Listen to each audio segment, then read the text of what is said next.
warahmatullahi wabarakatuh. Waalaikumsalam warahmatullahi wabarakatuh. Selamat siang dan salam sejahtera untuk kita semua. Puji syukur kita panjatkan kehadirat Allah Subhanahu wa taala, Tuhan yang Maha Esa, karena atas berkenannya kita masih diberi kesehatan dan kesempatan untuk melaksanakan aktivitas kita hari ini dengan penuh semangat. Dan senang sekali hari ini bersama kita sudah hadir tamu istimewa, Kepala Badan Penelitian dan Pengembangan Pendidikan dan Pelatihan dan Informasi Kementerian Desa, Pembangunan Daerah Tertinggal dan Transmigrasi, Bapak Insinyur Eko Sri Haryanto. Selamat datang Pak di studio Mini Tamu Desa, dan terima kasih atas kesediaan Bapak dan berkenannya Bapak mengisi dan berbincang santai dengan kami di Tamu Desa. Dan bersama kita juga di sini sudah hadir Bapak Kepala Balai Latihan Masyarakat Makassar, Bapak Dr. Andres Sumardi, yang akan menemani kita untuk berbincang santai dengan Bapak Kepala Badan. Dan kita ketahui Bapak Kepala Badan membawahi 3 unit organisasi, Puslatmas, Pusat Pelatihan Masyarakat, Pusdatin, dan Pusdiklat ASN. Pusdiklat ASN ya. Jadi 4 ya Pak. Jadi merupakan struktur organisasi yang besar dengan fungsi yang sangat strategis dalam hal pengembangan sumber daya manusia, baik di Kementerian Desa maupun di masyarakat desa. Nah, hari ini berkaitan dengan, kita akan berbincang santai dengan beliau berkaitan dengan perubahan restrukturisasi organisasi di Kementerian Desa dan bagaimana dampaknya terhadap Balai Latihan Masyarakat Makassar dan PSM dalam hal ini. Dan untuk itu mungkin pertanyaan pertama kami kepada Bapak, bagaimana peran Balai ketika terjadi restrukturisasi organisasi tersebut, karena wacana yang kami dengar saat ini adalah nanti nomenklaturnya akan berubah dan nantinya apakah fungsinya juga akan berubah. Mohon penjelasan dari Bapak. Ya, makasih Mbak. Jadi saya izin buka ya, supaya kemudian kita buka. Protokol kesehatan ya Pak. Ya. Jadi gini, sebenarnya sebelum kita bicara soal fungsi balai, sebenarnya kita tuh akan bicarakan dulu apa sebenarnya pesan presiden. Karena kita bicara soal struktur ya. Jadi pesan presiden, bagaimana sih suatu lembaga kementerian itu strukturnya menjadi rapi tetapi kaya fungsi. Ada 2 hal yang penting harus kita perhatikan. Nah ini lalu menjadi kebijakan dari Kementerian Desa, Pendidikan dan Transmigrasi. Di dalam kegiatan ini pasti kita harus memulai memikirkan, dan memang pada 1 tahun 2 tahun yang lalu kita sudah berpikir bagaimana kita membuat kementerian kita itu ramping dari kaya fungsi. Nah, alhamdulillah sebenarnya kita sudah ada kesepakatan dan itu dikeluarkan dalam Perpres nomor 4 tahun 2020 ya. Jadi sudah ada.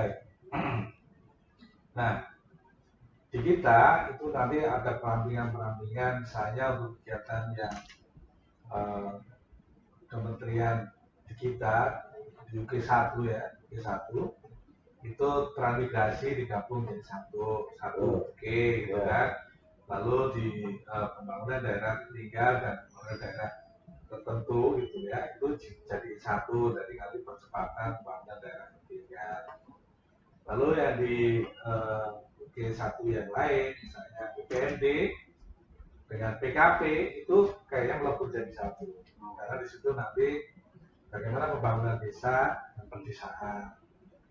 Dan muncul lagi satu lagi karena wacananya sebenarnya kalau kita harus tahu bahwa Presiden punya misi bagaimana kita mengembangkan sumber daya manusia yang berdaya saing. Satu itu.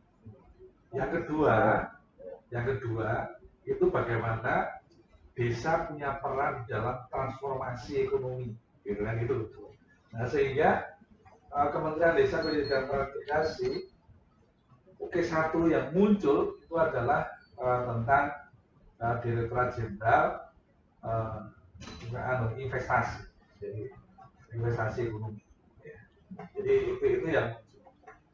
Itu nanti dia akan bergerak di situ adalah pembangunan ekonomi dan investasi.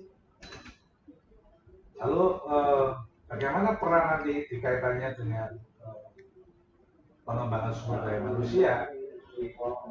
Dibuat secara khusus oleh kementerian disebut dengan badan sumber daya manusia dan pemberdayaan masyarakat. Jadi ada badan SDM dan TND. Jadi itu khusus untuk mensupport sumber daya manusia, baik itu nanti yang akan berperan di desa-desa, termasuk pendamping, termasuk PSN, ya, termasuk ASN yang di situ akan ditingkatkan pengetahuannya. Karena sekarang itu konstruksi dalam lembaga kita di Kementerian Disabilitas dan Transmigrasi kan eselon 1, eselon 2, berikutnya adalah fungsi, kaya fungsi. Nah, fungsinya itu nanti juga akan digarap di badan SDM dan pemberdayaan masyarakat desa itu ya. Jadi itu sudah kita sudah mengatur sedemikian rupa sehingga itu nanti bisa berjalan dengan baik. Nah, di sisi yang lain sebenarnya ada badan pengembangan inovasi. Itu nanti secara khusus badan yang memberikan strategi di dalam kegiatan-kegiatan itu, karena itu lebih kepada kegiatan-kegiatan yang sifatnya dulu dilakukan oleh Litbang, dilakukan oleh Gatin, dan nanti ditambah dengan kegiatan-kegiatan yang lain yang sifatnya untuk pengembangan inovasi. Nah, kalau kita sudah melihat konstruksi dengan struktur yang sebenarnya adalah rapi, tetapi kaya fungsi, itu akan lebih jalan. Nah, sekarang menjawab tadi pertanyaan itu, dudukan balai di mana? Di balai masih pada posisi di badan untuk SDM dan pemberdayaan masyarakat desa. Jadi karena itu bagian dari pengembangan sumber daya manusia yang ada di desa, termasuk itu. Nah, lalu apa sebenarnya? Kenapa kita mengusulkan jadi satu kesatuan? Gitu ya. Jadi di situ nanti akan menggarap satu adalah yang pertama karena di badan sumber daya manusia dan TND itu adalah ASN-nya dulu. Karena kita akan garap fungsinya. Kita tuh ada 17 yang terkait dengan Kementerian Desa dan Transmigrasi. Jadi jabatan fungsional itu pilihan-pilihan itu ada 17 yang kita pilih. Kalau satu yang PSM itu menjadi ya kita yang membina. Nah, yang lainnya itu menjadi pilihan-pilihan yang nanti akan mensupport kementerian itu supaya lebih kaya fungsi, jadi percepatan di dalam proses. Jangan sampai nanti terlalu birokratis, tetapi bagaimana kita menciptakan kegiatan-kegiatan yang memang betul-betul fleksibel. Itu yang dilakukan di situ. Jadi ASN menjadi kunci kegiatan yang itu kita akan berdayakan. Nah, yang berikutnya adalah kita pendamping desa, PSM. PSM kan nanti akan sendiri ya. PSM akan digarap dengan sendiri, jadi mungkin dua. Jadi di situ akan meliputi bagaimana pembinaan SM masa depan. Jadi banyak ceritanya nanti. Kalau PSM ke depan itu berarti karena ini satu tubuh nih, ya, badan pemberdayaan sumber daya manusia dengan pemberdayaan masyarakat. Jadi di situ ada ASN, ada PSM, ada pendamping desa, karena pendamping desa nanti di PMD. Jadi ada tiga ini. Jadi kalau saya menyebut ini 3 trisula gitu. Jadi bagaimana gerakan kita nanti di dalam memadu mewujudkan desa itu betul-betul desa yang nanti bisa berdaya saing. Jadi kita harapannya adalah di sumber daya manusia. Memang di badan itu kita tidak bentuk visi. Jadi bagaimana kita memberikan stok pengetahuan bagi ASN, bagi PSN, bagi teman-teman di pendamping desa. Karena pendamping desa kan jumlahnya banyak, 37 ribuan kan gitu. Lalu di PSN ya 400-an lah di desa. Dan itu yakin kita nanti PSN akan berkembang. Nah sekarang dari sisi fungsi-fungsi tadi, kan kita sudah ada 3 hal penting tadi. Bagaimana kita mengaitkan nanti di lapangan? Yang di lapangan karena ini ada fungsi yang lebih dalam lagi gitu ya. Jadi secara instruksionalnya itu nanti sampai ke balai. Misalnya nanti kita akan menggarap tentang bukan beberapa ya, desa-desa lah, kita nggak semua. Kan harus perannya harus nyata ini. Satu, ASN kita di balai sebagai ASN, kedua PSN sebagai fungsional, gitu kan. Yang ketiga adalah pendamping desa. Ini kalau kita lihat di lapangan, sebenarnya tugasnya itu kan kayaknya bisa terintegrasi, ya, bisa terintegrasi. Itu kolaborasi ya? Ya, kolaborasi. Misalnya gini, ambil contoh, pendamping desa itu tugasnya apa? Ya. Tugasnya dia itu kan mendampingi pemerintah desa, ya kan? Dia mendampingi pembangunan, ya, yang berskala lokal desa. Dia mendampingi desa. Dia mendampingi kerjasama desa, antar desa. Jadi kawasan, atau di satu kawasan, atau dengan pihak ketiga dan sebagainya. Jadi sebenarnya pendamping desa itu, baik itu di PLT, baik itu di PD, atau konsultan yang ada di kabupaten dan yang di provinsi itu, dia harus mengarah ke sana sebenarnya. Jadi ke arah sana. Nah, karena dia adalah levelnya adalah non ASN ya, ASN, sehingga ini harus didukung. Siapa yang mendukung? Gitu. Karena kekuatan di dalam koordinasi di lapangan itu mesti kan government. Ya. Nah, government siapa yang membantu untuk ke arah sana itu? PSN. Gitu. Jadi PSN lah yang akan membantu di dalam support terhadap kegiatan-kegiatan yang ada di pendamping desa. Nah, sekarang itu kan masih belum ya, karena terpisah gitu ya. Satu di PMD, satu ada di kita gitu kan. Nah, ini seakan-akan mungkin kurang berkawan. Nah, kita akan satukan itu menjadi sahabat desa. Jadi nanti akan kita satukan menjadi sahabat desa yang dia akan terus membantu desa. Itu tugasnya yang ada di pendamping desa tadi. Nah, kalau kita lihat sekarang tugasnya PSN. PSN di lapangan itu adalah bagaimana dia mewujudkan suatu gerakan melalui pemberdayaan. Melalui apa? Melalui satu, misalnya tentang tadi penyuluh. Ya, sebagai penyuluh, sebagai pelatih, sebagai pendamping juga. Nah, pendamping itulah dilinkirkan itu nanti dengan teman-teman di pendamping. Jadi kita itu sebenarnya tidak ada bedanya sebenarnya dengan teman-teman yang pendamping desa. Mereka harus disupport karena kan mereka juga teman-teman kita itu kan di lapangan juga harus butuh kayak saudara gitu loh, saudara kan. Jadi siapa yang mendampingi kalau di desa? Kalau kita ASN gitu kan, PSN kan sama misalnya sama kepala desa kan dekat gitu kan. Nah, ini belum tentu pendamping desa itu nanti kalau dengan kepala desa ada yang dia aju, ada dia ingin bantu gitu kan. Jadi pendamping desa itu ingin bantu tapi kadang sikap dari ini kan juga beda-beda. Nah, itu harus ada bagaimana kita menetralkan, bagaimana memfasilitasi PSN tadi turun ke situ. Jadi fungsi di situ akan menjadi lebih nyata karena lebih humanis, lebih harmonis di dalam proses pembangunan itu. Jadi ke arah sana. Nah, pada akhirnya nanti kita sama-sama bisa menjalankan.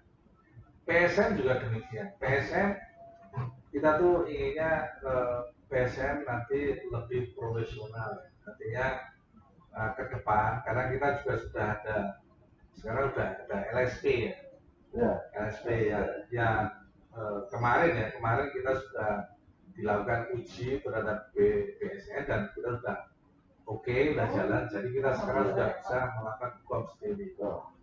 Nah, tetapi kan tidak cukup demikian, tapi mereka menurut PSN harus ditingkatkan, jadi tidak hanya sekedar uji kompetensi, karena ini nanti sudah sangat profesional itu. Jadi bagaimana kita meningkatkan profesionalisme dari PSN supaya nanti bisa bekerjasama juga dengan pemerintah daerah, pemerintah desa, lalu nanti sinergi dengan teman-teman pekerjaannya dengan pendamping desa akan lebih dekat.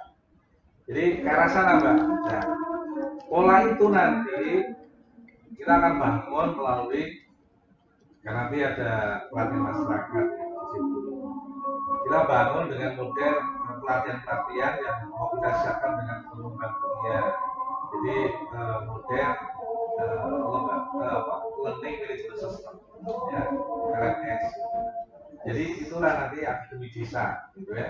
Jadi itu yang nanti akan menjadi salah satu cara bagaimana kita bisa meningkatkan tadi peningkatan pengetahuan dan keterampilan mereka. Kalau sikap nanti kan melalui yang tatap muka, sudah bicara soal itu, dan sering harus kita juga diskusi dengan teman-teman di PSM, harus diskusi dengan pendamping desa dan sebagainya.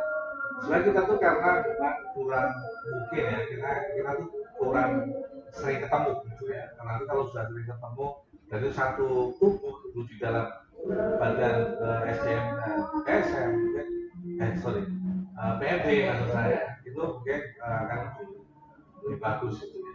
Jadi ke arah sana. Ini tadi kan kita bicara masalah SDM-nya ya. Iya, SDM. Nah, kalau kita bicara balai sebagai organisasinya, Iya. kira-kira apa kedepannya yang harus dipersiapkan? Adanya reorganisasi dalam tanda kutip. Kalau di balai sebenarnya tidak banyak berubah, tapi ke depan memang nanti kalau ada kan pendamping desa itu nanti juga akan ada sertifikasi kompetensinya, ya kan ada. Jadi ini nanti sebagai tempat-tempat uji kompetensi juga. Berarti jadi TUK ya? Iya, TUK uji kompetensi.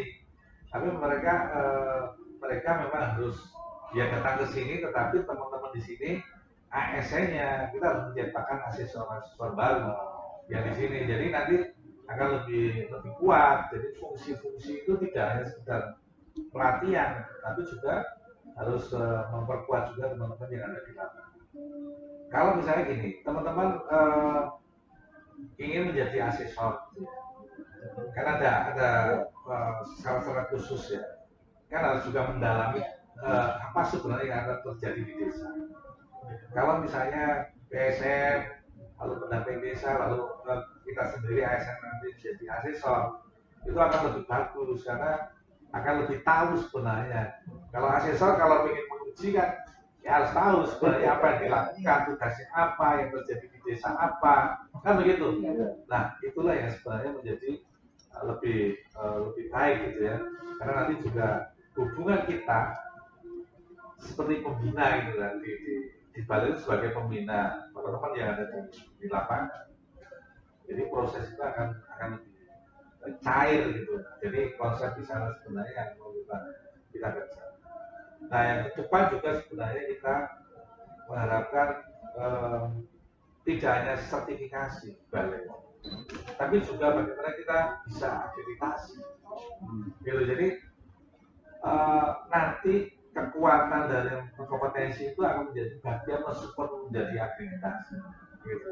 Seperti misalnya di Pusdiklat yang sekarang sudah akreditasinya B. Karena memang dulu belum pernah terjadi gitu, tetapi mari supaya kita tuh punya kekuatan, kita diakui. Nah nanti ke depan balai-balai kalau bisa kita sudah mulai juga mempersiapkan akreditasi.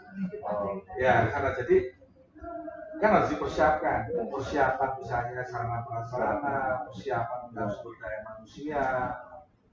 Ini kan penting ya. Lalu kita bisa diakui di daerah gitu kan, jadi orang melatih di sini, nah, gitu kan, karena kita sudah berakreditasi. Nah, ini kita belajar dan bekerjasama dengan teman-teman di LAN, gitu ya, supaya makanya kita dekat sekali untuk sering membicarakan dengan bibit tamu itu kan, supaya kita nanti ke arah sana.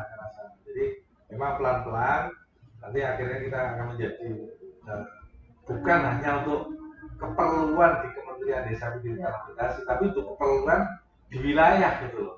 Kan wilayah sini, oh ini di Makassar akreditasinya sudah B, A gitu kan. Jadi orang itu yang kalau seperti ini berarti prasaranya lengkap, pelatihnya oke, gitu kan, sumber daya manusianya maksud saya. Berarti jadi tugas.